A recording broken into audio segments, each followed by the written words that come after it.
Hai, kali ini aku bikin donat super gemoy. Ini juga lembut banget, bisa dilihat ini dalamnya juga tidak kopong. Ini resep yang biasa aku pakai buat jualan. Kalau kalian mau bikin donat yang seperti ini, pastiin ikuti step by stepnya ya. Langkah pertama, dalam wadah masukkan bahan-bahan yang udah aku tulis, kemudian mixer hingga tercampur dan membentuk adonan. Lalu setelah itu masukkan margarin dan garam dan mixer lagi sampai kalis elastis. Nah, ciri adonan kalis elastis mengkilap seperti ini, lentur, dan jika dilebarkan tidak mudah sobek seperti ini. Kemudian setelah itu, tanpa diistirahatkan, langsung potong timbang adonan dengan dough 22–23 gram. Lakukan hingga selesai, lalu rounding adonan.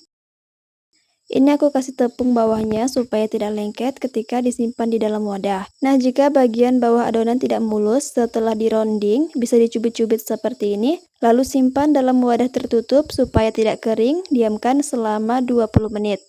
Nah, ini sudah siap untuk dibentuk. Aku pakai cetakan ukuran 6 cm. Nah, ini kita baluri tepung terlebih dahulu, lalu ditekan-tekan seperti ini. Bebas mau dibolongi atau enggak, kemudian simpan di tatakan donat supaya saat menggoreng tidak perlu disentuh tangan. Menurut aku, penggunaan cetakan dalam proses pembuatan donat itu sangat penting, karena selain membuat donat kita rapi dan bentuknya juga sama, dengan ditekan seperti ini juga membuat permukaan atas dan bawah jadi mulus. Karena aku pernah bikin bombolo ini tanpa cetakan, itu hasilnya kurang bagus, bawahnya juga kurang mulus, bahkan retak ketika digoreng, yang pada akhirnya menyebabkan minyak menyerap pada donat. Nah, setelah semua dicetak lalu proofing selama 1,5 jam. Aku pilih metode proofing terbuka seperti ini. Jika sudah seperti ini, tandanya sudah siap digoreng. Tes minyak dengan tusuk sate, kalau berbuih seperti ini, tandanya minyak sudah siap. Aku pakai api sedang aja, lalu masukkan satu persatu seperti ini.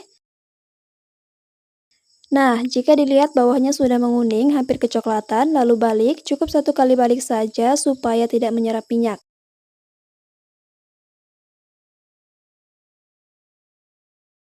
Tunggu sebentar sampai warna permukaan bawahnya sama, lalu angkat sedikit demi sedikit dan dihentakkan secara perlahan seperti ini.